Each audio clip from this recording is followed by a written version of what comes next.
అసలు super super super. Ram Charan గారి acting ఎలా ఉంది? ఎక్స్ట్రాడినరీ చేశారన్న.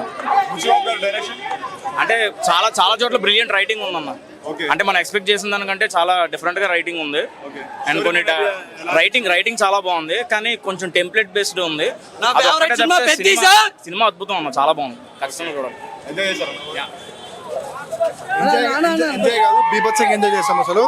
అసలు ఒక్కొక్క షాట్ ఒక్కొక్క ఎలివేషన్ రామ్ చరణ్ చూపించిన విధానం అయితే క్రేజీ. అసలు ఒక అథ్లెటిక్ అసలైన అథ్లెటిక్ ఎట్లా ఉంటారో అట్లా చూపించారు రామ్ చరణ్ బాడీ కానీ యాక్టింగ్ 100% రావచ్చు అంటే వచ్చే ఛాన్సెస్ అయితే ఉన్నాయి. ఈ మధ్యలో వస్తే ఖచ్చితంగా వచ్చే ఛాన్సెస్ అయితే ఉన్నాయి, కానీ మూవీ మాత్రం సూపర్. అసలు వావ్. జై చరణ్, జై జై చరణ్. ఒకటే మాట, నేషనల్ అవార్డు పక్క, నేషనల్ అవార్డు రాకపోతే వేస్ట్. జై చరణ్. సినిమా మాత్రం సూపర్ ఉన్నది, ఇంకోసారి చూస్తా ఇప్పుడు పోయి. సూపర్ అన్న, చాలా బాగా తీసిండు బుచ్చిబాబు. రామ్ చరణ్ ట్రాన్స్ఫర్మేషన్ కానీ ఏమన్నా కానీ క్లైమాక్స్ చింపేసిండు. మూవీ ఏడా బోర్ కొట్టాలి, సూపర్ ఉంది, అమేజింగ్ ఉంది, చాలా బాగుంది సినిమా అయితే. ఫ్యామిలీ చూడొచ్చు, పిల్లలు చూడ, అందరు చూడొచ్చు, చాలా బాగుంది. ఎక్కడ బోర్ కొట్టదన్న, బుచ్చిబాబు అలా చూపించిండు, చాలా బాగుంది. జై పెద్ద. రామ్ చరణ్ గారికి ఈ మూవీ వల్ల నేషనల్ అవార్డు ఏమన్నా రావచ్చు అంటారు? కంపల్సరీ రావచ్చు. ఇది గేమ్ చేంజర్ ని కొట్టింది అంటారు? కంపల్సరీ ఆఫ్టర్ రంగస్థలం రామ్ చరణ్ బెస్ట్ పర్ఫార్మెన్స్. జగపతి బాబు గారు అది వేరే లెవెల్. ఇంకా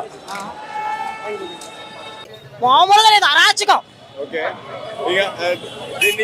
ఏ మూవీతో కంపేర్ చేద్దాం అనుకుంటున్నారు అన్న? అది స్పోర్ట్స్ అన్న, ఆట కోసం తీసాడు సినిమా. అది ఒక మెసేజ్ ఇచ్చాడు సినిమాలో. క్లైమాక్స్ అయితే సాగు కొట్టింది అసలు. జగపతి బాబు గారి యాక్టింగ్ ఎలా ఉంది అన్న? అందరూ యాక్టింగ్ లో సాగు కొట్టారు. చరణ్ అయితే చూసుకోవాల్సిన బ్లాక్ బస్టర్. చరణ్ అయితే వేరే లెవెల్ యాక్టింగ్ పక్కా అన్న. అసలు యాక్టింగ్ చూడాలి ఒకసారి, సినిమా చూసి చెప్పాను. నేషనల్ అవార్డు రాలేదు, ఇప్పుడు ఈ మూవీకి రాలేదనుకో రామ్ చరణ్ కి నేషనల్ అవార్డు వాల్యూనే ఉంటదన్న. రావాలి మీరందరూ చూసి నేషనల్ అవార్డు రావాలని చెప్పాలి. వస్తుందన్న రామ్ చరణ్ కి నేషనల్ అవార్డు ఈసారి. చూడండి పెద్దతో. ఇలాంటి మూవీస్ చూడాలంటే మళ్ళీ పుడతామే ఏంటి? ఖచ్చితంగా చాలా బాగుంది బ్రో మూవీ. ఒక విలేజ్ కోసం ఏం చెయ్యాలన్నా, అంటే ఒక విలేజ్ కోసం మనం సాధించాలంటే ఒక గేమ్, ఒక స్టడీ కాకుండా గేమ్లో పార్టిసిపేట్ చేస్తే ఏం సాధించాలనేది ఈ మూవీ సూపర్గా ఉంది. ఖచ్చితంగా రామ్ చరణ్ యాక్టింగ్ మాత్రం నేషనల్ అవార్డు రావాలి, వస్తుందని భావిస్తున్నాను. Thank you. నేను ఆఫీస్లో ఉంటే పొద్దున్న టికెట్లు బుక్ చేస్తాడన్న, ప్రీమియర్కి తీసుకొచ్చి ఎంజాయ్ చేపిస్తాడంటే ఏడిపించాడన్న. చూడన్న, ఖర్చు అంతా తడిచిపోయింది. ఎమోషనల్ సీన్స్కి కనెక్ట్ అయ్యి ఏడుపు వచ్చిందన్న. చాలా బాగుంది మూవీ అయితే, ఎక్సలెంట్.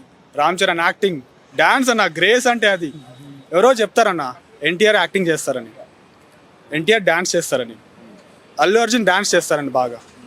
ఓకే, ఇది పెద్ద చూసాక మీరు అందరు అంటారన్న, రామ్ చరణ్ రెండు కలిపి రెండు చేస్తాడని. యాక్టింగ్ చేస్తాడు, డాన్స్ చేస్తాడు. దీనిలో మాత్రం ఎమోషన్లు చింపేశాడన్న. మగధీర, రంగస్థలం, మరో పెద్ది, సూపర్ అన్న. ఈ వీకెండ్స్కి హౌస్ఫుల్ ఉంటాయి. ఒక్కటే రిక్వెస్ట్ అందరికీ, ఆడియన్స్, మీరు మూవీకి వచ్చేటప్పుడు కర్షిప్ని, టిష్యూస్ని తీసుకొచ్చుకోండి. ఎందుకంటే ఏడుస్తారు మూవీ చూసి అంత ఎమోషనల్గా కనెక్ట్ అయ్యి ఏడుస్తారన్న. హార్ట్ నుంచి ఏడుపు వస్తుంది మీకు. చాలా బాగుంది మూవీ, సూపర్. మీరు రివ్యూలు అయ్యకండి అన్న. ఇంకా రివ్యూ అంటే చాలా బాగుంది. పెద్ది గెలవలేదన్న, గెలిపించాడు. మిమ్మల్ని గెలిపించాడు, మమ్మల్ని గెలిపించాడు, టాలీవుడ్ని గెలిపించాడు. నేషనల్ అవార్డు రాకపోతే నేషనల్ అవార్డుకే ఒక వాల్యూ ఉండదు. రంగస్థలంకి మిస్ అయింది కదా అంకుల్? నిజమేనా? మూవీ గురించి చెప్పాలంటే ఫస్ట్ హాఫ్ చాలా ఎంటర్టైన్మెంట్గా వెళ్తుంది, సెకండ్ హాఫ్ మొత్తం ఒక మెసేజ్ ఓరియంటెడ్ వెళ్తుంది. మూవీకి మెయిన్ ప్రాణం పోసింది ఏంటంటే ఏఆర్ రెహమాన్ మ్యూజిక్, అండ్ దానికంటే మించింది రామ్ చరణ్ యాక్టింగ్ చాలా బాగా చేశాడు. రంగస్థలం లాంటి పర్ఫార్మెన్స్ ఇచ్చారు. రంగస్థలంని అందరు గుర్తించలేదు, కానీ పెద్దతో అందరు గుర్తిస్తారని అనుకుంటున్నాను.